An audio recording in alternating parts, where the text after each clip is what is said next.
بعض لوگ یہ سوال کرتے ہیں کہ بھئی ہوا جو خارج ہوتی ہے، ہوا خارج ہوتی ہے، جو گیس نکلتا ہے وہ دوسرے مقام سے نکلتا ہے، تو اس کو تو دھویا نہیں جاتا، سمجھے آپ، اس جگہ کو دھویا نہیں جاتا، اور مطلب یہ ہے کہ اعضائے وضو کو دھویا جاتا ہے۔ لہٰذا جہاں سے نجاست، جہاں سے جو ہے ہوا خارج ہوئی ہے اسی جگہ کو دھونا چاہیے، سمجھے، یہ سوال کرتے ہیں۔ تو اس کا جواب یہ ہے کہ ان تمام چیزوں کو مورد شرع پر رکھا جاتا ہے۔ حاکم اسلام نے جیسا فرمایا ہے ویسا ہی عمل کرنا چاہیے، سمجھے آپ، اس میں چوں چرا کرنا یا یہ ہے کہ اس کی جو ہے علتیں تلاش کرنا، سمجھے آپ، اور حکمتیں اور وجہیں تلاش کرنا، یہ شان عبدیت کے خلاف ہے۔ لہٰذا بس یہ ہے کہ اس کو بغیر چوں چرا کے قبول کرنا چاہیے، اس لیے کہ جب ہم نے مان لیا کہ حکم حاکم کا ہے، حکیم کا ہے، تو حکیم کا کوئی بھی فعل، کوئی بھی حکم جو ہے حکمت سے خالی نہیں ہے، سمجھے۔ تو ایک تو ہوا جواب یہ، کوئی اگر یہ سوال کرے کہ بھئی ہوا کہاں سے خارج ہوتی ہے، دوسرے مقام سے، تو اعضائے وضو کو، ہاتھ پیروں کو، چہرے کو کیوں دھویا جاتا ہے؟ اسی جگہ کو دھونا چاہیے جہاں سے جو ہے ہوا خارج ہوئی ہے۔ تو اس کا ایک جواب تو آپ نے یہ سن لیا کہ جیسا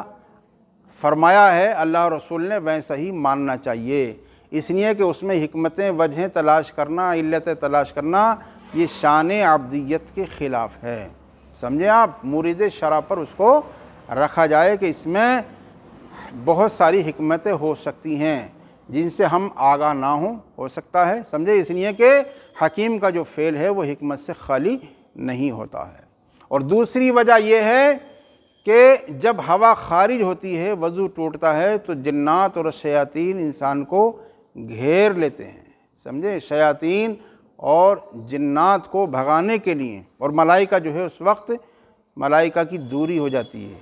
تو اس لیے ملائکہ کو قریب کرنے کے لیے، جنات اور شیطان کو بھگانے کے لیے جو ہے اعضائے رئیسہ کو دھویا جاتا ہے۔ اور تیسری بات یہ ہے کہ یہ اعضائے رئیسہ کہلاتے ہیں، بڑے اعضاء، سمجھے، اصل اعضاء یہی ہیں۔ چہرے سے انسان کی پہچان ہوتی ہے، ہاتھ پیر جو ہے اصل چیز ہے، پیر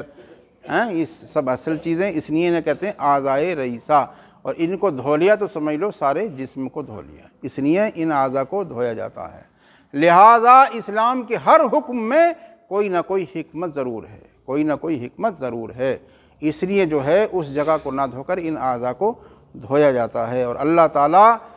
سمجھے آپ، کوئی بھی حکم فرماتا ہے تو اس کا کوئی حکم حکمت سے خالی نہیں ہوتا، حکیم کا کوئی بھی فعل، کوئی بھی حکم جو ہے حکمت سے خالی نہیں ہے۔ یہ اور بات ہے کہ ہمیں اس سے آگاہی نہ ہو، مگر اللہ کا کوئی بھی فعل، کوئی بھی حکم جو ہے حکمت سے خالی نہیں ہے۔ واللہ تعالی عالم بالصواب۔